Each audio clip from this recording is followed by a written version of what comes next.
부활의 결과라는 제목으로 하나님 말씀 전하겠습니다. 언젠가 한번 이런 재밌는 예화를 든 적이 있었는데요. 어떤 상가의 교회가 들어갔는데 그 상가의 교회 지하에 노래방 겸 술집이 들어온 거예요.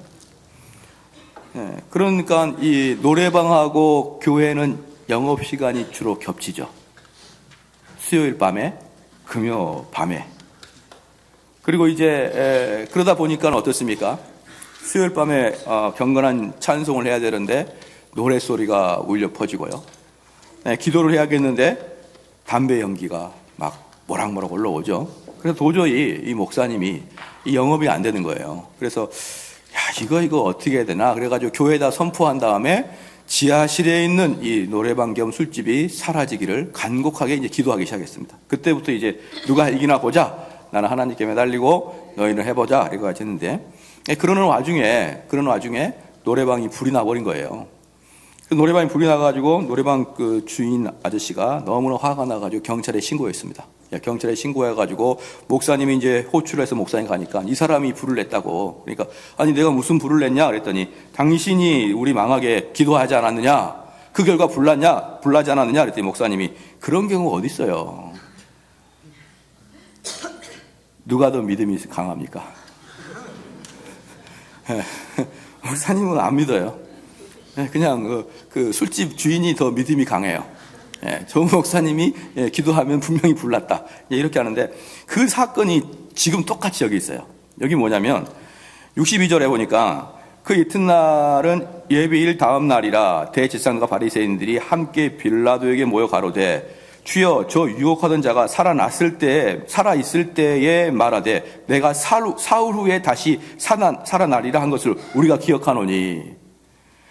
그러니까 이 유대인들, 예수님을 죽이려고 하는 유대인들은 우리 주님이 다시 살아날 것을 기억하고 있거든요.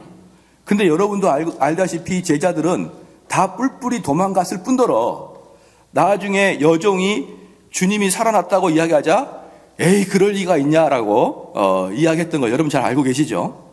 그러한 식으로 있었던 것입니다. 여기서 훨씬 유대인들이 예수님의 말씀을 깊이 기억하고 있었던 거예요. 제자들은 기억을 못했다는 것이죠. 그런데 이제 여기서 중요한 게 뭐냐 그러면 예수님이 당시에 체포될 때는 전체가 다 불법입니다. 그러니까 행정법상 다 불법이에요. 왜냐 그러면은 그들은 이전에 체포할 때는 어떤 체포에 정당한 근거가 있어야 되는데요. 이런 체포할 근거가 별로 없었습니다. 왜 그러냐 그러면 예수님은 형법적으로 어긴 게 하나도 없었거든요. 뭐라 그럴까요? 군대를 조직했거나 무기를 들었거나 폭력을 행했거나 이런 게 하나도 없었어요. 단지 나는 하나님의 아들이다. 이런 식의 정도. 나는 유대인의 왕이다. 정도 이야기했지. 이런 것들이 체포할 만큼의 그런 형법적인 문제가 아니지 않습니까? 그래서 형법적인 문제가 아님에도 불구하고 체포했죠. 첫 번째. 그게 문제고. 두 번째. 아니, 이 당시에 체포를 했으면은 재판을 하려고 그러면 영업시간에 재판을 해야 될 거 아니에요. 이 당시에는 공무원이 없었나요? 공무원이 있었지 않습니까? 그러면 아침부터 오후 6시까지 재판하고 그 다음날 재판해야 되는데 우리 예수님은 한밤중에 업무 외 시간에 한밤중에 횃불 켜놓고 재판했습니다. 벌써 그것이 어울리지 않습니다. 그리고 그 당시에도요, 로마법에 보면은 무조건 죄인들은 당시에도 변호사에 동행해야 됩니다. 동참해야 되는 거예요. 근데 누가 동참했습니까? 아무도 동참하지 않았죠. 그러니까 실정법을 다 어겼습니다. 유대인들은 지금 예수님을 체포해가지고 전체적으로 예수님을 가두어 넣기 위해서 법을 다 어기면서도 불구하고 그럼에도 불구하고 꼭 합법적인 것을 가장하기 위해서 하나를 했었어요. 그 합법적 가장이 뭐냐 그러면 2-3명의 증인이 있어야 된다는 유대법은 지키려고 했던 것입니다. 그래서 마가복음 14장 56절 말씀에 이는 예수님을 쳐서 거짓 증언하는 자가 많으나 그 증언이 서로 일치하지 못함이니라 이렇게 얘기했거든요. 그러니까 증인은 만들어내야겠다. 다른 건 다 불법인데 증인만큼 만들어내야겠다. 그래가지고 그걸 했는데 문제는 뭐냐 그러면 모든 증인들이 입이 다 틀려요. 예수님에 대한 진술이 틀리니까 이게 증인으로서 별로 효과가 없는데 그럼에도 불구하고 전체가 동일하게 증언을 하는 게 하나 있었거든요. 그게 뭐냐 그러면 사흘 만에 이 성전을 헐라. 아니, 이 성전을 헐라. 그럼 내가 사흘 만에 다시 짓겠다. 요것은 대단히 동일하게 나오게 된 것입니다. 이게 뭐냐 그러면은 마태복음 26장을 한번 봐볼까요? 앞에 26장.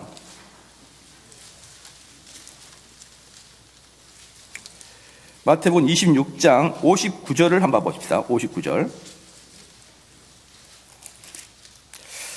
읽어보면은요, 59절부터 쭉 60절까지 읽었는데, 대제사장들과 온 공회가 예수를 죽이려고 그를 칠 증거를 찾음에 거짓 증인이 많이 나왔으나 얻지 못하더니 후에 두 사람이 왔어요. 거짓 증언을 얻으려고 했으나 얻지 못했다. 근데 후에 두 사람이 와가지고 61절에 가로되 이 사람의 말이 내가 하나님의 성전 헐고 사흘에 지을 수 있다 하더라 하니. 그러니까 이 사흘 만에 이 예수님이 다시 살아난다, 이 이야기는 여럿의 증언들이 나타난 것입니다. 그런데 이것은 유대인들에게는 신성모독적인 것이죠.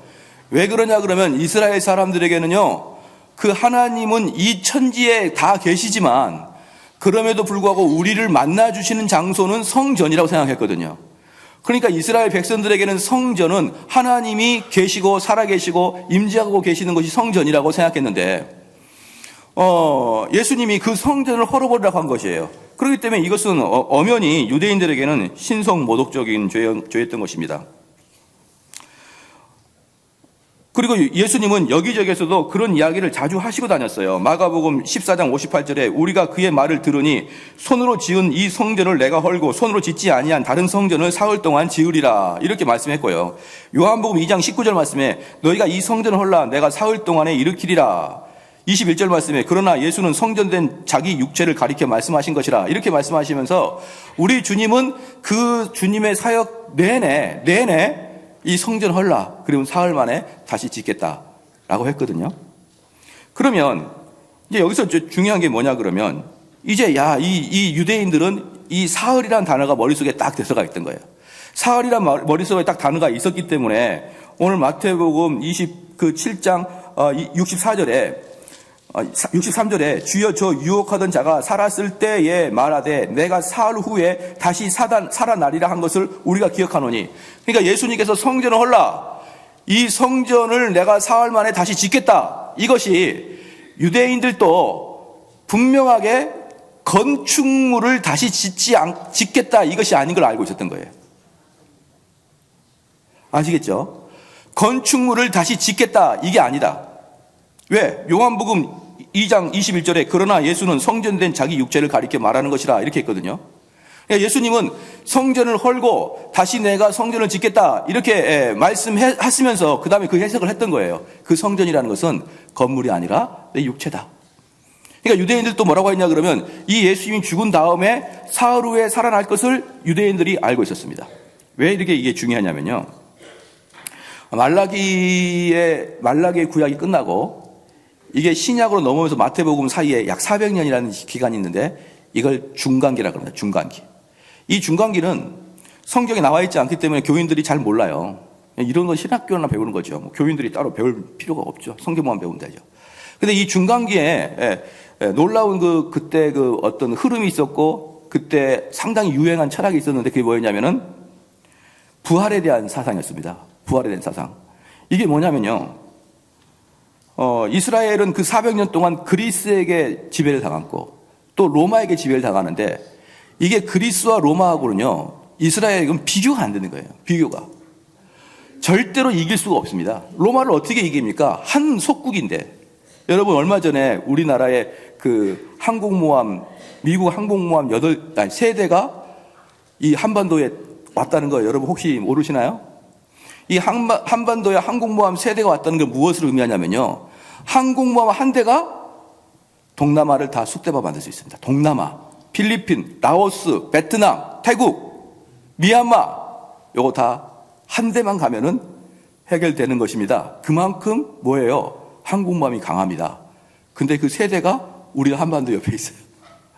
어찌 되려고 그럴지는 모르겠습니다만 이 3대는 뭐 한국을 한 10번은 멸망시키고도 남을 거예요. 우리나라는요, 죽었다 깨나도 미국 못 이깁니다. 절대로 못 이겨요. 우리가 불굴의 의지, 대안의 제야, 백두의 어떤 느낌, 필요 없어요. 미사일 한 대면은 그냥 한국 할게요. 그러고 말거든요. 당연히 비교가 안 되죠. 정확하게 모르겠지만요. 제 생각에는, 제 추측에는 아마 미국과 전 세계가 싸워도 비까비까 할 것 같아요. 그만큼 미국이 강하지 않습니까? 절대로 한국이 못 이기잖아요. 마찬가지죠. 로마한테 어떻게 이깁니까? 이스라엘이. 비교도 안 됩니다. 비교도 안 되는 거예요. 그러니까 이들에겐 바랄 수 있는 게 뭡니까? 다시 태어나는 것밖에 없어요. 다시 태어나야 되지.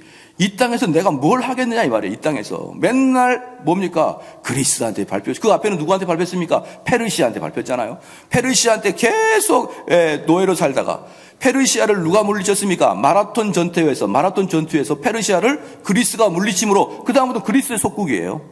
자, 그리스를 또다시 로마가 물리침으로 로마의 속국입니다. 그렇게 수백 년 살다 보니까 이들은 소망도 희망도 없는 거예요. 단 하나가 있으면 뭡니까? 부활해서 새로운 삶을 사는 것 외에는 방법이 없겠구나. 이렇게 해서 말라기와 마태복음 사이에 부활이라는 그 어떤 그 사상이 이스라엘 사람들한테 가득 담겨 있습니다. 실질적으로 구약 자체에는요, 부활이라는 개념이 거의 없어요. 구약 자체에서는 다시 태어난다 이런 개념이 없는 것입니다. 그런데 말라기서 이후부터 이스라엘에는 그 부활의 이미지가 엄청나게 강했고, 그리고 수많은 사람들이 부활한다라고 얘기했었어요. 그때 당시에. 그런데 예수라는 젊은 사람이 나타나가지고 계속 돌아다니면서 나를 죽여라. 내가 사흘 만에 다시 살아나서 내가 신인지 아닌지 너에게 증명하겠다. 그리고 돌아다니는 게 예수님입니다. 정확하게 예수님이 그 얘기를 하신 거예요. 날 죽여봐.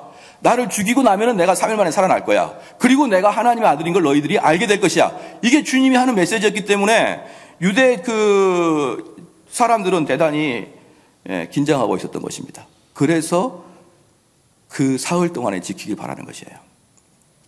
그러면 첫 번째, 크게 두 가지 문제인데, 첫 번째 문제는 뭐냐면 예수님에 대한 두려움이 있었나, 아니면 제자들이 예수님의 시체를 가져가는 두려움이 있었느냐, 이거예요. 이게 64절에 보니까, 그러므로 분부하여 그 무덤을 사흘까지 굳게 지키게 하소서. 그의 제자들이 와서 시체를 도적질하여 가고 백성에게 말하되 그가 죽은 자 가운데서 살아났다 하면 후에 유혹이 전보다 더 될까 하나이다 하니, 이 말씀을 보면 이 유대인들이 우리 예수님의 부활 자체보다는 제자들이 우리 예수님을 훔쳐가서 그 백성들을 소요시키는 사태를 더 걱정했다라고 생각할 수 있지만, 성경을 그렇게 표면적으로 해석하면 안 되는 겁니다, 여러분. 항상 성경은요, 그렇게 표면적으로만 단순하게 해석하면 쉽게 우매에 빠져요. 왜 그러냐 그러면요, 유대인들은 사실 제자들을 두려워하지 않았습니다. 왜? 제자 중에 가장 강력한 제자였던 베드로를 데려와서 보니까 계집종에게 3번이나 주님을 부인하고요. 그리고 십자가에 못 박으려고 보니까 모든 제자들이 다 도망가 버리고 아무도 없는 거예요. 십자가 밑에는 여성들 몇 명만 있고 다 도망가고 없는 것입니다. 쉽게 말하면 오합지졸이에요. 그래서 그들에게 큰 바위로 무덤을 막아놓고 예수님의 시체를 갖다 놓으면 예수님을 가져갈 수 없다는 걸 다 알고 있습니다. 그리고 나중에 예수님이 시체를 내려올 때도 제자들이 예수님을 받는 게 아니에요. 그러니까 실질적으로 이 유대 지도자들은 제자들을 두려워하지 않았습니다. 그 대신에 어떤 일이 발생했냐 그러면, 하도 예수님께서 소요를 일으키고 다니시니까 유대 지도자들 입장에서는 여기저기 가가지고 소요를 일으키죠. 근데 문제는 뭐냐면 기적도 행하죠. 이상한 가르침이 있죠. 그러니까 상당히 어때요? 마음의 부담감을 가지고 있었던 것입니다. 그래서 예수님을 잡으려고 이 십자가 사건 이전에 3번을 노력합니다. 3번. 예수님을 잡으려고 3번을 노력하는데요. 요한복음 11장 47절 48절에 이런 고백을 해요. 이 사람이 많은 표적을 행하니 우리가 어떻게 하겠느냐. 만일 그를 이대로 두면 모든 사람이 그를 믿을 것이요, 그리고 로마인들이 와서 우리 땅과 우리 민족을 빼앗아 가리라. 그러니까 예수님께서 이 여러 가지 기적을 행하시니까 그 예수님이 못마땅해서 3번을 보내러 가는데, 첫 번째가 뭐냐면 성전의 보초병들을 파견했습니다. 성전의 보초병 파견해서 잡아와라. 그러니까 그냥 돌아왔어요. 그래서 어찌하여 그냥 돌아왔느냐 이렇게 물으니까 요한복음 7장 46절에 뭐라고 한 줄 아십니까? 그 사람이 말하는 것처럼 말한 사람은 이때까지 없었나이다. 그러는 거예요. 아니 보초병한테 가가지고 잡아와라 이렇게 파송했는데 보초병에 갔다 와서 하는 말이 원어적으로 어떠냐? 이제 한글로는 이렇게 나왔지만 그 사람이 말하는 것처럼 말하는 사람은 이때까지 없나이다 이렇게 말하지만 원어적으로 뭐냐? 그 사람의 말에 우리의 심장이 쫄깃쫄깃해졌나이다. 우리 심장에 두려움과 공포가 심어졌습니다. 그러니까 쉽게 말하면 뭐합니까? 다리도 꼼짝도 못하게 얼어버렸다는 거예요. 예수님의 가르침 앞에서 사람들이 꼼짝도 못하고 얼어버린 거예요. 두 번째, 그럼 예수님을 이제 그 예수가 설교할 때 나올 때 돌로 치자라는 계획을 잡았습니다. 그러는데 계획을 잡았는데 요한복음 8장 56절에 뭐라고 써 있냐면 예수님께서 숨어 성전에서 나가셨다 이렇게 나와 있어요. 이것도 그냥 숨어서 나가셨다 이런데 이것도 원어적으로 뭐냐? 그가 사라졌다 이 뜻이에요. 예수님이 계셨는데 사라진 거예요. 분명히 지금 여기에 있는 사람들 중에 정대원 목사를 공격하려고 지금 총을 가지고 있는 것입니다. 가슴팍에 총을 가지고 있는데 죽이려고 딱 그러는데 설교 끝나고 축도해 보니까 없어지고 없는 거예요. 어디 갔냐고 찾아보니까 도무지 찾을 수가 없는 것입니다. 정말 공포스럽죠. 이들은 죽이려고 철저히 사전에 모의하고 그 예수님 행동 방향을 다 보고 갔을 거예요. 그런데 보니까 없어버립니다. 마지막으로 세 번째 잡으려고 갔는데요. 그때도 요한복음 10장 39절 이렇게 말합니다. 그들이 다시 예수님을 잡고자 하였으나 그 손에서 벗어났으다. 웃습니까? 이것도 사라졌다. 그러니까 세 번 잡으러 갔는데 한 번은 예수님의 가르침에 그 초병들이 다리가 굳어가지고 가슴이 쫄깃쫄깃해져서 움직이지 못했고 두 번은 예수님이 없어져 버린 것입니다. 그러니까 이들이 예수에 대해서 공포심을 가지고 있었던 것입니다. 이 공포심을 가지고 있었던 아주 결정적인 증거가 뭐냐면요. 우리 예수님을 잡을 때 왜 가룟 유다를 시켰냐 이 말이에요. 가룟 유다는 얼마를 줬냐면 은 30냥을 줬습니다. 은 30냥이 어떤 금액이냐 그러면 그 당시에 최고 고급 노예들의 가격이 은 30이에요. 최고 고급 노예들의 가격 은 30인데 지금은 우리가 사람을 사고 팔 수 없지만 노예 시장에서는 사람을 얼마든지 사고 팔았잖아요. 제가 그 역사를 보니까 1970년에 마지막 노예가 끝났더라고요. 1970년에. 다른 나라에 어떤 나라에서 마지막 노예가 1970년에 끝나고 지구상에 노예가 없어요. 더 이상. 그럼에도 불구하고 과거에는 노예를 사고 팔았는데 노예는 상당히 비쌌습니다. 상당히 비쌌어요. 그러니까 소나 이런 소 몇 개리보다 훨씬 비싼 게 사람 노예 하나였습니다. 왜 그럽니까? 노예 하나만 주면은 집 청소 다 하죠. 심지어 요셉 같은 노예는 돈 계산 다 하죠. 노예만 잘 들어오면요. 자기는 아무것도 안 해도 다 할 수 있습니다. 그렇기 때문에 노예가 비싼 거예요. 그렇기 때문에 당시 최고의 비싼 노예가 은 30이라 그러면요. 적지 않은 금액을 가룟 유다한테 줬습니다. 상당한 금액의 가룟 유다를 주면서 가룟 유다를 통해서 예수님을 잡으려고 했던 이유는 무엇이냐? 만약에 예수님을 그냥 잡고자 했으면 얼마든지 잡았죠. 왜 그러냐면요. 예수님은 한 번도 숨어서 사역을 하지 않았거든요. 그리고 여기에서 이제 이 예수님이 잡히시기 일주일 전에 어떤 일이 발생했느냐? 나사로를 살리는 사건이 발생합니다. 그 나사로를 살리는 사건이 요한복음 제가 강의 설교할 때 말씀드렸는데 바로 예루살렘 바로 옆 동네라고 했어요. 즉 서울로 말하면 일산이란 말입니다. 예루살렘을 코앞에 두고 나사로를 살렸죠. 그 다음에 나사로를 살리면서 잔치가 베풀어졌죠. 많은 사람 초청해가지고 나사로랑 대화를 했죠. 그 다음에 예루살렘 성전에 들어올 때 일요일이었거든요. 그때 안식후 첫날에 일요일날 예루살렘 성전에 들어올 때 어땠습니까? 사람들이 호산나라 하면서 종려나무를 흔들었습니다. 예수님을 잡으려고 했으면 유대인들을 얼마든지 잡았고요. 얼마든지 계획으로 몰래 암살할 수도 있었습니다. 그런데 그럼에도 불구하고 이 많은 돈을 들여가면서 가룟 유다를 시킨 이유는 무엇일까요? 그게 성경학자들이 말하기를 이들은 예수를 두려워했다는 거예요. 왜? 잡을 수가 없구나. 우리는 저 사람을 잡을 수가 없는 존재야. 왜? 신이 그를 보호하시는 것 같아. 이런 마음이 있었거든요. 그래서 오랑캐는 오랑캐가 잡는다는 식으로 그와 같이 있었던 유다를 그 비싼 돈을 주고 잡은 것입니다. 사랑하는 성도 여러분, 이들은 예수님을 두려워했습니다. 그래서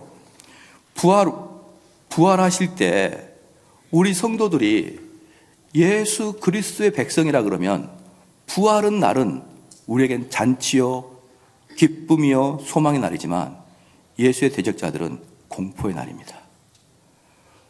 예수님 믿지 않는다고요? 그래요. 여러분들이 예수님을 저기 한번 봐볼까요? 믿고 안 믿고 예수님이 무슨 유익이 있나요? 여기 가끔 가족들 때문에 억지로 끌려오신 분들 있죠? 제가 그분들한테 물어볼게요. 여러분들이 예수님 믿는다고 이 세상이 뭐가 달라지고 여러분의 가정에 뭐가 어려움이 생기고 여러분의 어떤 고통의 문제가 생깁니까? 예수님 좀 믿어주면 여러분이 어떤 손해가 발생합니까? 또 하나, 우리가 예수님 믿어주면 예수님 무슨 유익을 얻나요? 여러분이 믿어주면 예수님이 어떤 유익을 얻나요? 아무것도 없잖아요. 그런데 분명히 들으십시오. 여러분 자꾸 예수님 그렇게 배신하고 배역하고 믿지 않으면 마지막에 부활하신 예수님 만날 때 바지에도 오줌 쌀 거예요. 바들바들 떨면서. 명심하십시오. 제가 언젠가 누군가 신방을 갔었습니다. 근데 그분이 이렇게 얘기했습니다. 저는 그분의 6개월 시한부 인생 받고 갔었어요. 근데 그때가 겨울이었습니다. 근데 그분이 저한테 이러겠습니다. 목사님, 나 다음에 여름에 바닷가 놀러 갈 거예요. 그래서 제가 그랬어요. 여름 안 옵니다. 제가 작심하고 갔거든요. 왜입니까?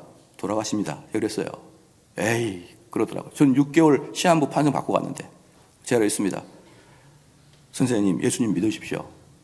아유, 뭐 종교가 다 착하게 살라고 하는 것이죠. 다 똑같죠. 기독교는 착하게 살라고 하는 게 기독교가 아닙니다.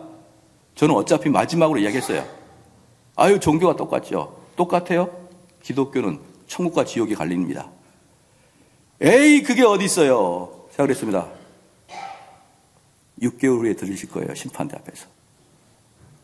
제 목소리가 심판대 앞에서 쩌렁쩌렁 들릴 것입니다. 그리고 제가 돌아왔어요. 물론 돌아가셨죠. 예수님 믿지 않고. 두렵죠? 예수님 믿지 않는 자에게 시간 가보십시오. 심판대 앞에서 내가 그렇게 나의 종 목사들을 통해서 너에게 경고했지 않느냐? 하나님 믿지 못했습니다. 목사들의 인격들이 나빠서 믿지 못했습니다. 그렇다고 해서 여러분 경감이 될 것 같습니까? 얼마나 한국 사회에서 목사들이 사건을 많이 칩니까? 어떻게 제가 그 목사의 이야기를 들을 수가 있습니까? 그렇다고 경감이 될 것 같냐고요. 마지막 심판날에 부들부들 떨다가 서 있을 수가 없을 만큼 떨 거예요. 왜? 유대 지도자들이 우리 예수님을 그렇게 두려워했기 때문에. 이 소망이야말로, 이 부활이야말로 예수님을 믿는 자에게는 소망이고 기쁨이고 찬양이고 영광이지만 예수님을 믿지 않았던 자들에게는 이런 날이 올 줄은 몰랐습니다. 그리고 두려워서 온몸에 세포가 열려서 떨어도 이미 늦었어요. 여러분 꼭 믿으시길 바랍니다. 이 말씀이 여러분의 심장에 박혀서 정말 예수님을 믿는다는 것은 우리의 삶에 좀 더 교양 있고 좀 더 착하게 사는 것이 그런 종류가 아니고 삶과 죽음, 천국과 지옥을 가르는 결정적인 것이구나라는 걸 깨달으셔야 됩니다. 그러지 않으려면 교회를 뭐하러 다닙니까? 좀 더 착하게 살라고요? 얼마든지 교회 안 다녀도 착하게 살 수가 있습니다. 그런 것 때문에 교회를 다니지 마십시오. 좀 더 정의롭게 산다고요? 얼마든지 교회를 안 다녀도 자기 인생 다 허비하면서 정의를 외칠 수 있어요. 우리 교회는 그런 거 하자는 거 아닙니다. 교회는 천국과 지옥의 문제고, 내가 스펄전이 그렇게 얘기했습니다. 나는 지옥 가고 싶지 않아 예수 믿는다고. 여러분의 그러한 마음들이 있어야 됩니다. 왜? 주님의 부활은 두려운 날이니까. 그러나 일평생 주님과 함께 가는 사람은 주님의 부활은 우리의 소망의 날이에요. 두 번째, 첫 번째는 이제 두려워했고, 두 번째는 우리에게 선물을 주셨습니다. 선물을 주셨는데 그게 바로 부활의 날입니다. 이 두 번째 주신 이 부활의 날, 선물을 주신 이 날에 11가지 사건들이 있는데 이 11가지 사건을 간단하게 말씀을 드리면 이 설교가 끝날 거예요. 첫 번째는요, 예수님이 죽음에서 살아나신 날입니다. 예수님이 죽음에서 살아나신 날이에요. 오늘 마태복음 27장 읽었지 않습니까? 28장 1절 말씀 다 같이 한번 읽겠습니다. 마태복음 28장 1절 말씀 시작.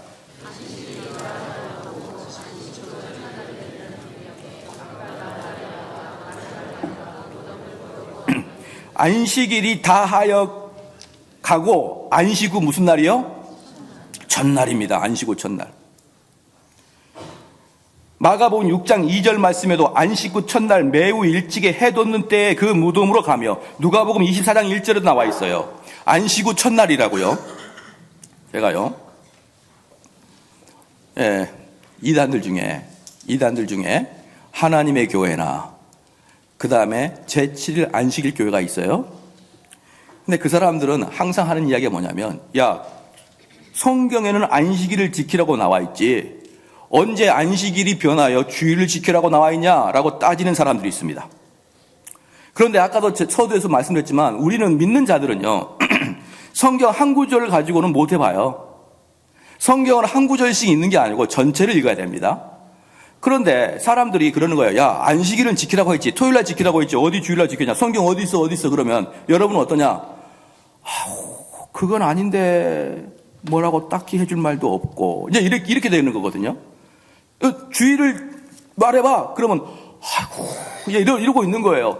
답답해 이러면서 겨우 하는 말이 뭐냐면, 목사님께 가보자 그래요. 아니, 누가 하나님의 교회나 누가 안식일 교회가 목사를 만나러 와요? 여러분 스님 만나러 갈 거예요? 여러분 이단 교주 만나러 갈 거냐고요?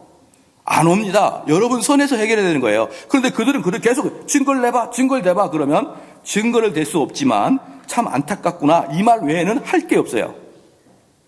그런데 예수님이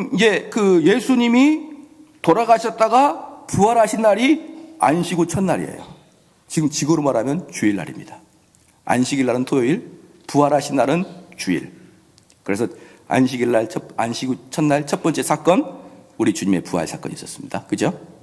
두 번째 사건, 부활 후 처음으로 천국에 올라가신 날이 안식 후 첫날이에요. 처음으로 천국에 올라가셨어요. 우리 주님이 요한복음 20장 17절 말씀에 나를 붙들지 말라, 내가 아직 아버지께로 올라가지 아니하였노라. 우리 주님이 부활한 걸 보고 그 여자들이 우리 주님 만지려고 하니까 우리 주님 뭐라고 했냐면 만지지 마라 그랬어요. 왜 만지지 마라 그랬느냐? 내가 아직 아버지께 올라가지 않았다는 것입니다. 그렇죠? 무슨 뜻이냐 그러면, 나 이제 부활했다. 내 부활했는데 내가 하나님 앞에 가기 전에는 아무도 내 몸 만지지 마라. 동의하시죠? 그런데 이 예수님께서 나중에 어떻게 하셨느냐? 제자들에게 내 손을 만져봐라, 내 옆구리 만져봐라, 얘들아 모여라, 내가 떡 나눠줄게, 얘들아 모여봐, 내가 고기 줄게, 이렇게 같이 사람들과 몸을 부대꼈습니다. 무슨 뜻인지입니까? 아십니까? 올라가실 때까지는 노토치예요. 근데 일단 올라가신 다음에는 우리 주님이 이 땅에 오셔서 사람들과 같이 살았습니다. 우리 주님께서 부활하신 후 40일 동안 어디 바위 뒤에 숨어 계시다가, 어디 집에 계시다가, 나무 밑에 숨어 계시다가 사역이 있을 때 뿅 나타난 게 아니에요. 오늘이 안식 후 첫날이구나, 얘들이 마가의 다락방에 모여있구나, 가봐야지 하면서 오신 게 아니라 우리 주님은 부활하시고 40일 동안 천국과 이 땅을 오락내락 하신 것입니다. 오르락내락 하신 거예요. 그래서 처음에 하늘에 올라갈 때는 노토치지만 그 다음부터는 얼마든지 내 몸을 만지고 얼마든지 내가 주는 음식을 먹고 배를 불러라, 이렇게 하신 것입니다. 그러므로 사랑하는 성도 여러분, 우리 주님이 언제 천국에 올라가셨을까요? 안식 부활하신 그날 올라가신 거예요. 그래서 안식 후 첫날 우리 주님은 천국에 올라가셨다. 세 번째, 예수님은 다락방에 모여 있는 제자들에게 처음으로 나타나셨고 그곳에서 그들에게 평강을 외쳤습니다. 요한복음 20장을 한번 펴볼까요? 요한복음 20장.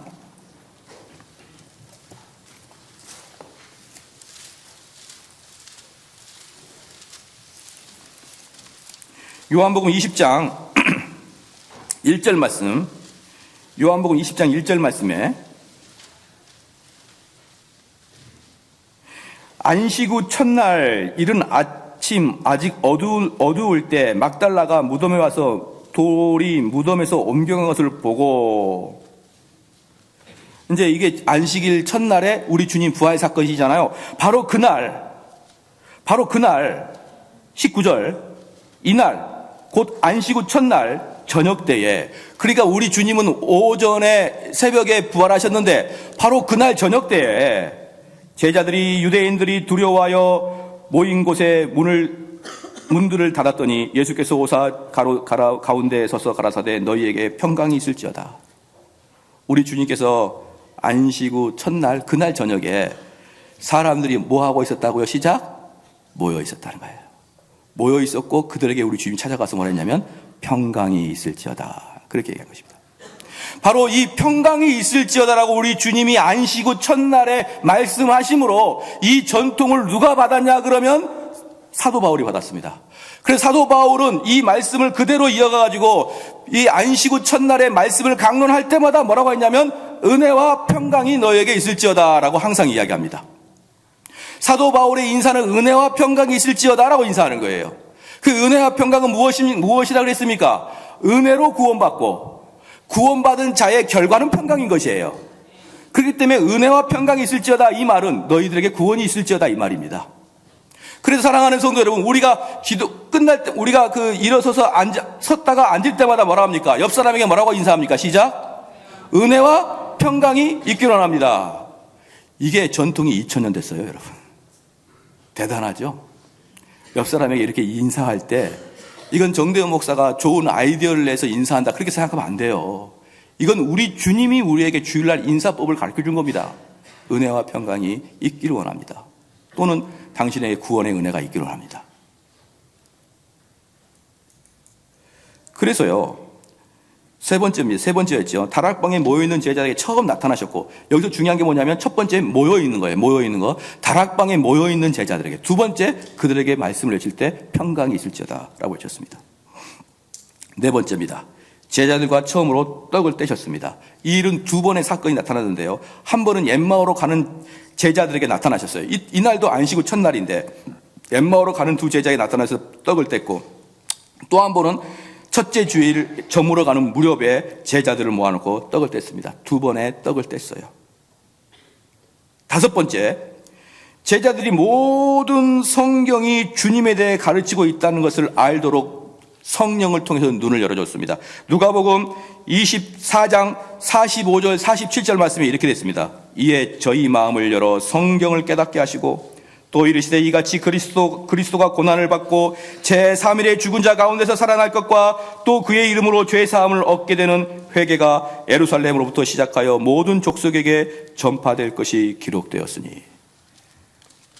여기서 뭡니까? 제자들에게 성경을 가르치고, 성경은 그 전에 배웠는데 이제는 우리 주님이 그 성경을 그들이 눈을 떠서 이해할 수 있을 정도로 우리 주님이 은총을 내려준 날이 무슨 날입니까? 안식 후 첫날이에요. 부활의 날. 여섯 번째, 제자들에게 세 개의 복음화 그리고 전도를 명하셨습니다. 요한복음 20장 21절 말씀에 아버지께서 나를 보내신 것 같이 나도 너희를 보내리라. 누가복음 24장 48절 말씀에서 너희는 이 모든 일을 증인이라. 할렐루야. 이게 안식 후 첫날에 일어났습니다. 일곱 번째, 예수님은 제자들에게 숨을 쉬며 성령을 주셨습니다. 요한복음 20장에 보면요. 요한복음 20장 보면 19절부터 20절 이렇게 보면요. 이렇게 나옵니다. 평강이 있을지어다. 아까 읽었던 말씀 한 다음에 이 말씀을 하시고 손과 옆구리를 보이시니 제자들이 주를 보고 기뻐하더라. 22절에 이 말씀을 하시고 저희를 향하여 숨을 내쉬며 가라사대 성령을 받아라 라고 했던 것입니다. 사랑하는 성도 여러분, 자 한번 봅시다. 이게 안식 후 첫날이에요. 즉 지구로 말하면 주일날. 자, 많은 사람들이요, 주일을 어떻게 생각하는, 예배를 어떻게 생각하는지 참 답답할 경우가 많아요. 어떻게 생각하냐면요, 학원에서 수업을 듣는 것처럼 주일에 수업을 들어요. 그러지 않습니다. 주일날은 우리 예수님이 공식적으로 성령을 우리에게 부어주시는 날이에요. 그래서 제가 기도를 시작할 때마다 내 육은 십자가에 못 박고 예수 그리스도가 드러나기를 원하고, 그 다음에 성령이 각 심령마다 은혜를 내려 주십시오라고 기도하는 것이 형식적인 것이거나 정대운의 아이디어가 아니에요. 성령이 공식적으로 내려오셔서 여러분들에게 임재하겠다는 것을 주일날 우리 주님이 약속하신 거예요. 믿으십니까? 그러니까 우리 성도들은 주일날이 얼마나 중요한지, 이 주일날은 성령님이 지금 여기 계신단 말이에요. 그건 우리 예수님이 약속을 하신 거예요. 그렇기 때문에 여러분들이 집에 계실 때 혹시 여러 사람과 같이 기도해야 하고 성경 공부할 때 그때는 성령님이 아니 계실 수도 있어요. 그때는 성령님이 여러분에게 실질적으로 효과를 발휘하지 않을 수도 있단 말이에요. 왜? 그날은 약속하지 않았거든요. 근데 주일날만큼은 성령이 오시겠다고 약속을 하신 것입니다. 그래서 주일날은 여러분들이 하나님 말씀을 곧이곧대로 들을 때는 성령이 여러분 안에서 역사하시겠다고 우리 주님이 약속하신 날이 안식 후 첫날이에요. 그런데 많은 사람들이 주일날 예배 때는 그냥 그저 그렇게 예배를 드리다가 아니 무슨 어디 산속에 있는 어디 만나 기도원 어디 무슨 기도원 거기 가서 월요일부터 토요일까지 기도해 본들 뭔 의미가 있냐 이 말이에요. 진짜 성령을 언제 오시는데 주일날 예배 시간에 말씀을 통해서 오시겠다고 우리 주님이 말씀하셨단 말이에요. 그럼 여기서 여러분들이 성령의 충만을 받지 못하고 성령의 감동을 받지 못하면 어디서 누구한테 받으려고 그러십니까? 사랑하는 성도 여러분, 기도원에 가지 마십시오. 물론 가라 그래도 안 갈 사람 많을 거예요. 원래부터 안 갔는데 잘 됐네. 그런 사람 많을 겁니다. 그런데 만약에 기도원 가고 그런 사람들은요, 차라리 저희 교회 와가지고 열심히 말씀 공부하시고, 열심히 예배 참석하시고, 그리고 하라는 거 열심히 하시면 되는 거예요. 그걸 왜 꼭 저기, 무슨 기도원입니까? 강남 무슨 기도원 이런 데 가서 뭘 머리를 숙이고 앉아있냐 이 말이에요. 할렐루야? 왜 아멘 소리가 적고 이러십니까? 교회에 와서 예배 시간에, 주일날 예배 시간에 여러분이 예배를 성실히 드릴 때 성령이 여러분에게 임재하실 것이다. 그것은 우리 주님이 약속하신 것입니다. 그래서 아까 요한복음 20장 22절에 이 말씀을 하시고 저희를 향하사 숨을 내쉬며 가라사대 성령을 받으라. 사랑하는 성도 여러분, 많은 분들이 저의 설교를 인터넷으로 보는 분들이 계셔요. 그런데 어쩔 수 없는 경우는 괜찮죠. 어쩔 수 없는 경우는 괜찮습니다. 그런데 올 수 있음에도 불구하고 여러 가지 이유 때문에 예컨대 나는 교회에서 상처를 받았느니, 나는 교회를 더 이상 신뢰하지 않느니 이러면서 교회의 멤버가 되지 않기를 마음 먹고 인터넷으로 이렇게 설교를 보는 분들이 계시단 말입니다. 그분들은 가끔 가다가 저한테 카톡도 옵니다. 연락도 오는 거예요. 목사님 넥타이가 삐뚤어져 있던데요. 이러면서 이렇게 연락이 와요. 그런데 물론 안 되는 것보다 훨씬 좋지만 진짜 중요한 건 뭐냐면 지금 이 예배 시간에 성령의 임재란 말이에요. 주일날 예배는 여러분들이 설교를 들으러 오시는 게 아니라 이 예배 시간을 오는 겁니다. 그리고 이 예배 시간에 가장 중요한 것 중에 하나가 설교고요. 그렇기 때문에 사랑하는 성도 여러분, 예배를 대신해서 인터넷에서 드리거나 따로 혼자서 골방에 있거나 절대 안 됩니다. 주일은 무조건 어때야 되는 거예요? 교회 나와야 됩니다. 교회 나와야 돼요. 그리고 8번째입니다.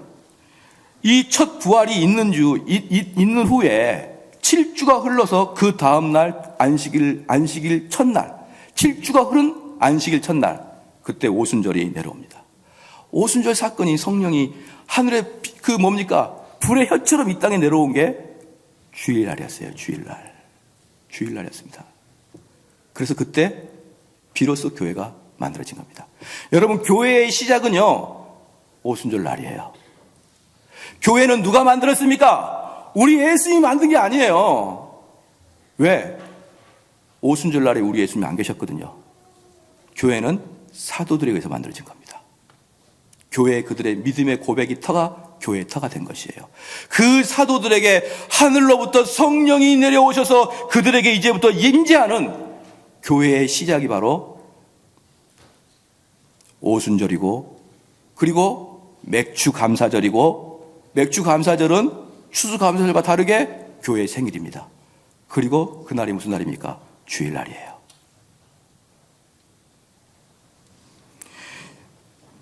그리고 9번째, 성령께서 바울을 인도하신 다음에 바울에게 설교를 하도록 했습니다. 사도행전 20장 7절 말씀에 안식 후 첫날에 우리가 떡을 떼려 하여 모였더니 바울이 이튿날 떠나고자 하여 저희에게 강론할새 말씀을 밤중까지 계속하며, 이제 이미 안식 후 첫날에 설교가 진행이 되도록 되어 있었습니다.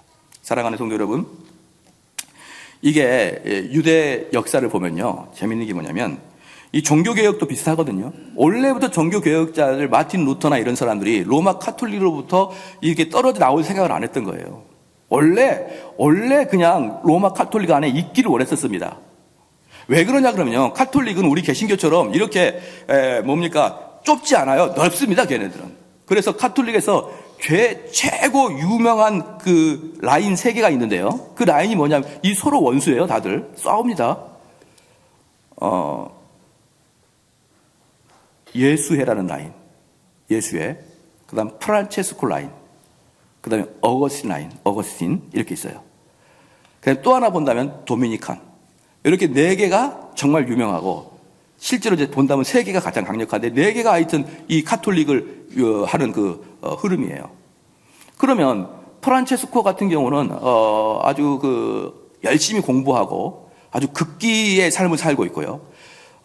도미니칸 같은 경우는 어떤 그 뭡니까 거지와 같은 탁발 쓴 것 같은 그런 삶을 살고 있고요. 예수회 같은 경우는 예수 이름으로 내가 죽겠다 순교의 각오를 하고 있고요. 어거스틴파는 뭐냐면 은혜로 말미암아 구원한다 이거예요. 이게 카톨릭 안에 있어요 지금도. 카톨릭 안에 어거스틴의 계파가 엄청나게 있단 말입니다. 그래서 루터 같은 경우도 어거스틴파는 있기를 원했던 것이지 그가 새로운 종교를 만들고 싶은 생각이 전혀 없었습니다. 그런데 하다 보니까 나눠지게 된 거예요. 마찬가지로 우리 예수님이 종교 계획을 일으킨 거랑 마찬가지잖아요. 그럴 때 제자들은 유대교에서 따로 떨어질 생각이 없었어요. 유대교의 한 종파로 남아있기 원했습니다. 그래서 초대교회 보면은 그들이 안식일 날은 회당에서 모였고 회당에서 모였잖아요. 그리고 안식 후 첫날은 따로 다락방에서 따로 모였어요. 그들은 유대교에서 떨어질 생각이 없었어요. 그리고 제가 히브리서 강의를 하는데 히브리서 강의할 때 제가 뭐라고 했냐 그러면 우리가 만약에 유대인의 한 지파라 그러면 만약에 이걸 굳이 이것 때문에 우리가 순교를 해야 됩니까? 라고 그런 질문을 했던 게 그때 유대인들이 그리스도인들이었거든요. 그만큼 그때는 유대교하고 기독교가 떨어지지 않았어요. 그런데 확실히 나눠진 사건이 있었는데 그게 뭐냐? 쟤네들 일요일 날 예배 드린다요. 그래서 우리랑 다르다는 거예요. 그래서 무슨 말이냐? 이미 성경이 기록될 때부터 부활 이후부터는요. 사도 베드로, 사도 바울이 있을 때부터 이미 일요일 날 예배를 드렸습니다. 여러분. 그래서 그들이 더 이상 유대교랑 합칠 수 없다는 걸 깨달은 거예요. 근데 뭐라고요? 안식일 교회하고 뭐 하나님의 교회 없다고요? 이런 식으로 성경을 보지 않으면 절대로 찾아내지 못하죠. 절대 찾아내지 못합니다. 절대. 그들이 너무나 성경을 피상적으로 보고 표면적으로 보고 단순하게 보기 때문에 야 어디 구절 어디 있어? 어디 구절이 있어? 당연히 구절이 없죠. 그러나 여기저기에서 보면은 그들이 안식 후 첫날에 예배를 드린 것은 확고해집니다. 그래서 이제 하나님의 교회나 제7일 안식일 교회 사람들이 딱 듣고 집에 와가지고 진짜 그러네? 인터넷을 쳐보는 거예요. 안식일과 주일. 그랬더니 인터넷에서 거짓된 사악한 인간들이 뭘 썼냐면 일요일은 썬데이, 태양을 숭배하는 날이었다. 그게 써있났어요. 누가 어떤 놈이 딱 써놨어요. 태양을 숭배하는 날인데 그날은 로마가 섬기는 태양신인데 그날을 예배드리는 날로 바꿨다. 그러니까 여러 마음속에 왜? 인터넷은 집에서 쳐보면 되거든요. 그런 말 듣고 야 하나님의 교회들이 일리가 있네.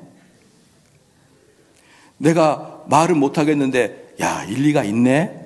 이렇게 생각하는 사람이 우리 교회에 한 3명 정도 계시던 것 같아요. 여러분 그것은 전부 다 이단이 하는 소리고 기독교의 기자도 모르고 기독교를 싫어하고 기독교를 폄하시키려고 하는 자들이 글 쓰는 것을 뭐하러 쳐다봅니까? 여러분 지금 당장 가가지고 인터넷 청교도 쳐보세요. 얼마나 청교된 욕이 많습니까? 사람을 죽였니? 불태웠니? 칼빈을 쳐봐요. 사람을 죽여놨느니? 그런 이야기들을 뭐하러 듣습니까? 기독교를 싫어하는 자들의 이야기를 뭐하러 듣습니까? 사실 이미 신약이 끝마치기도 전에 주일날 예배를 따로 드렸습니다. 그 10번째입니다. 고린도전서 16장 2절 말씀 보니까 각 사람이 수입에 따라 헌금을 모았다 그랬습니다. 즉 주일날 헌금을 하게 했습니다. 사랑하는 성도 여러분, 여기서 아주 저희가 여러분에게 말씀드리고 싶은 건 주일날 헌금하는 건 필수적인 거예요. 그런데 이 예배라는 것은요, 살아서 운동력 있고 움직이는 거거든요. 살아있는 거예요. 유기체입니다. 그래서 하나님이 우리에게 내려주시는 게 있고 하늘로부터 내려오는 게 있고 우리가 하나님께 올려드리는 게 있는데 내려오는 것은 설교와 내려오는 것은 축도예요. 하늘에 있는 걸 끄집어다가 여러분에게 알려주기 때문에 이 설교는 하늘의 언어인 것이고요. 또한 하나님의 축복을 대신 목사가 여러분에게 해주기 때문에 그것도 하나님의 축복이에요. 그럼 여러분들이 이 예배 시간을 하나님께 드리는 게 뭐냐? 그것은 찬양과 건전한 정신과 헌금입니다. 이게 여러분 예배 시간에 윤활하게 움직여야 되는 거예요. 그리고 그것은 우리 주님이 정해놓으신 것이고요. 그런데 어떤 교회들을 보면은요, 헌금을 저 밖에다가, 문 밖에다가 헌금통을 하나 놔둬요. 아마 여기 있는 분들은 그런 교회를 안 다녀보셨겠죠. 어쨌든 저기 밖에다가 헌금통을 내놓고 헌금을 자기가 원하는데 자기가 자원하는 만큼 거기다 헌금을 내라고 들어오라는 거예요. 그러나 사랑하는 성도 여러분, 헌금은 예배 시간에 가장 중요한 것 중에 하나란 말이에요. 예배 시간에 내가 하나님께 헌신하는 내용에 가장 중요한 요소가 헌금으로 나타납니다. 여러분이 헌금 낼 때 목회자가 우리 김권사 헌금 얼마 내나 한번 보고 헌금이 작네 이러면 됩니까 안 됩니까? 대답을 해보십시오. 됩니까 안 됩니까? 저번에는 좀 내더니 오른 반이 줄었네. 이 헌금이 줄어 내가 이야기할까 말까 이렇게 하면 됩니까 안 됩니까? 되는 거예요. 내 이럴 줄 알고 물어본 겁니다. 언제 제가 여러분 맞추라고 한 거 봤어요? 항상 틀리기를 원합니다. 왜? 우리 주님은 과부 여인이 얼마 낸지 눈여겨봤잖아요. 둘에 또 내는구나. 저건 믿음이 있는 거야. 저것은 백만장자가 10만 원 내네. 저건 믿음 없는 거야. 우리 주님은 헌금 액수를 봤습니다. 헌금 액수를 보고 그의 믿음을 체크했어요. 자, 이렇게 이야기하니까 제가 어떻게 보입니까? 갑자기 시작. 돈을 밝히는 사건처럼 보이죠. 그래서 사람들은 여러분의 시선이 들어와서 두려워서 안 해요. 여러분 시선이 두려워서 안 해요. 목사들이 무슨 존경을 받고 싶을까요? 저분은 돈도 필요 없고 아주 정의롭고 정직하고 청렴일박하신 분이야. 그런 이야기를 듣고 싶겠죠. 그렇기 때문에 우리 주님은 분명히 헌금을 금액까지 쳐다보면서 그 사람의 영적 상태를 진단했는데 지금 누가 목사가 그렇게 합니까? 드릭전하세요. 김권사님 헌금이 반이 줄었네요. 이러면 어떨까요 여러분? 미쳐버릴게죠. 근데 주님은 오시면 그렇게 하신단 말이에요. 왜 헌금이 줄었니? 그래서 이것도 못하지만 더 어려운 것 중에 하나가 뭐냐면 많은 사람이 1980년대 1990년대 한국교회에 유명했던 책이 있어요. 그게 뭐냐? 목적이 이끄는 삶인가?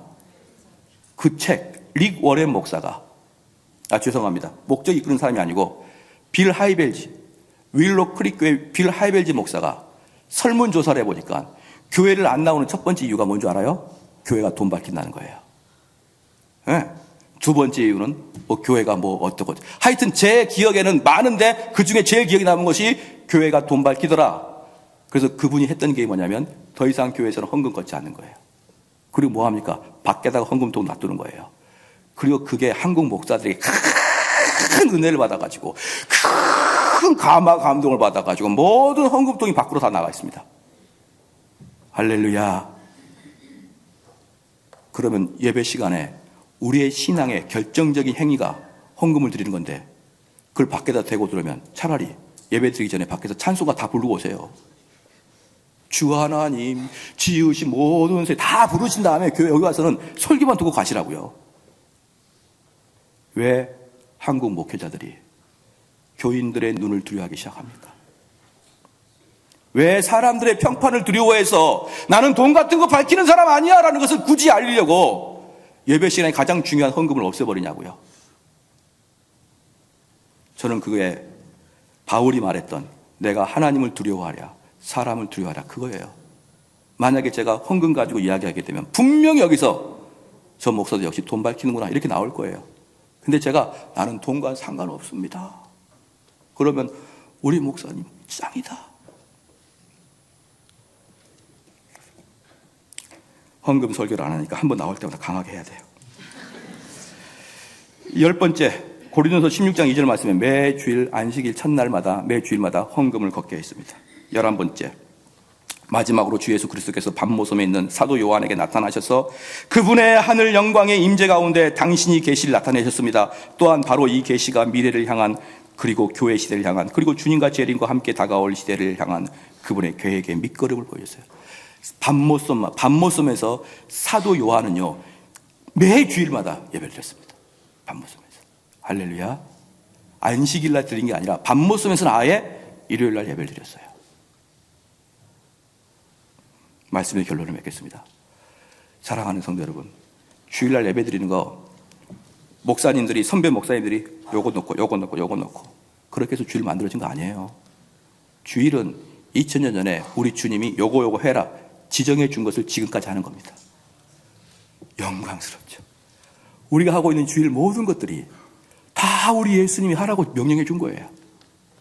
뭡니까? 함께 모이게 하는 것, 말씀 읽고 해석하는 것, 설교하고 가르치게 하는 것, 헌금 모으는 것, 성찬 거행하는 것, 그리고 무엇보다도 우리 주님의 살아나심의 부활을 기념하여 예배드리는 것. 이게 주일날 우리 주님이 우리에게 하시라는 것입니다. 그래서 우리 주님께서는 부활하신 다음에 우리 주님을 반대하는 자에게는 무시무시한 주님을 나타났는데, 주님의 제자들에게는 선물을 주셨는데 그 선물이 무엇입니까? 시작. 예배예요. 예배. 주일날 주일 예배예요. 주일을 주신 거예요. 그러므로 웨스트민스터 신앙고백서에서 자세히 보면요, 뭐라고 나왔냐면 예배를 드릴 때는 장소는 중요한 게 아니라고 해요. 장소는 여기서 드릴 수도 있고, 이게 불타버리면 어떤 전세방에서 예배를 드릴 수도 있어요. 장소는 중요한 게 아니에요. 근데 웨스트민스터 신앙고백서에서는 무엇 중요하냐? 날짜는 분명히 중요하다는 거예요. 날짜는, 주일날은 분명히 중요하다. 근데 요즘에 어떤 교회를 보니까요, 이건 내가 어떻게 해야 될지 모르겠는데, 그 사람들은 대형교회 사람들 중에, 목사들 중에 토요일날 예배를 드려요. 토요일날. 왜 토요일날 예배를 드리는 줄 아십니까? 주일날 놀러 갈 사람들을 위해서 토요일날 예배를 드립니다. 토요일날 오전에 예배를 드리면 오전 12시 끝나면은 밥 먹고 놀러 가면은 토요일날 하루부터 주일날까지 계속 예배를 안 드리고 놀러 갈 수 있잖아요. 그런데 그것을 위해서 목사님들이 딱 토요일날 예배를 만들어놔요. 이것은 성경적으로 옳지 않습니다. 어쩔 수 없는 분들은 계시겠죠. 어떻게 뭐 3교대 하거나 당직을 쓰거나 아니면 어디 외국에 출장 가거나 이런 분들은 어쩔 수 없는 분들이 계시지만, 토요일에 예배를 이용해서 내가 예배를 드린 다음에 나의 시간을 갖기 위해서 토요일에 예배 드린 것은요, 여러분, 하나님의 명령을 어기러뜨립니다. 주일날이라는 그 자체를 우리 주님이 주신 거예요. 할렐루야. 근데 어디 주일날 등산을 갑니까? 등산 가서 야호 하면은 생명이 길어질 것 같습니까? 생명은 하나님께 달린 거예요. 너 왜 계속 주일날 교회 안 가고 야호 외치냐? 그리고 오래 살려다가 낙상 사고 납니다. 여러분, 주일날 그렇게 돌아다니는 게 아니에요. 주일날은 주님이 우리에게 주신 날이고, 주일날은 주님을 위해서 사용해 주시고, 주일날은 주님이 원하시는 대로의 삶을 살아가야 되는 것이에요. 할렐루야. 그래서 루터는 이렇게 했습니다. 루터는 말하기를, 주일날 예배는 우리 성경에 나와 있지 않는 것은, 성경에서 금하지 않는 것은 주일날 해도 된다, 이렇게 말했어요, 루터가. 그래서 루터는 단 100년도 안 돼서 독일 교회는 자유주의가 돼버립니다. 성경에 하지 말라는 것만 안 하면 되는 거예요. 그래서 하나하나 들어와다 보니까 주일날을 범하기 시작하고, 독일 종교는 100년도 안 돼서 자유주의로 빠져버려요. 근데 칼빈은 뭐라 그랬느냐? 성경에 기록된 것만 주일날 하라. 할렐루야. 칼빈주의는 지금까지 든든합니다. 지금까지. 칼빈주의는요, 헝가리 있고 독일이 있고 영국, 스코틀랜드, 네덜란드, 영국, 미국, 한국, 일본에도 있고요, 싱가포르도 있고 대만에도 있고, 전 세계에 칼빈주의가 안이 가 있는 데가 없어요. 말씀을 지킬 때 이런 능력이 나타납니다. 말씀을. 여러분, 한번 물어볼게요. 성경을 찾아보셔서 저한테 가져오시면 제가 여러분 동의해 드릴게요. 토요일날 축구하라는 게 있어요? 주일날 축구하라는 거 있습니까? 어떤 교회는 선교를 위해서 주일날 축구합니다. 예배 끝나고. 그거 청교도들은 절대 못하겠습니다. 주일날은 뭣도 하지 말라. 여흥도 즐기지 말라. 주일날은 여흥도 즐기지 말라. 뭐 하라? 하나님 말씀 배워라. 하나님께 기도하라. 구제하라. 헌금하라. 예배 드려라. 말씀 강론할 때 성령의 충만함을 기대하라. 이게 주일날 바울과 예수님이 주신 메시지고, 축구하자, 등산 가자, 이건 저 악한 마귀가 준 메시지예요. 여러분, 주일날 축구하다가 다리 부러집니다. 주일날은 축구하는 게 아니에요. 축구는 토요일까지 다 끝내고. 그리고 모든 유흥, 어디 연극 보러 가는 거, 뭐 하는 거, 이런 것들은 다 토요일날 하시고, 주일날은 온전히 예배를 드리면서, 말씀 배우면서, 그렇게 살아가시길. 그리고 그게 주님의 선물이라는 것을 알기를 주님께 축원합니다. 우리 한번 기도합시다. 기도할 때, 하나님, 우리가 주일을 좀 더 경건하게 지키게 하여 주시옵소서. 이 주일이야말로 부활의 선물이라는 걸 알았사오니 우리 이 주일을 기쁜 마음으로 서로 지키게 하여 주시고 소망의 주일 되게 하여 주시옵소서. 다 같이 한번 기도하십니다.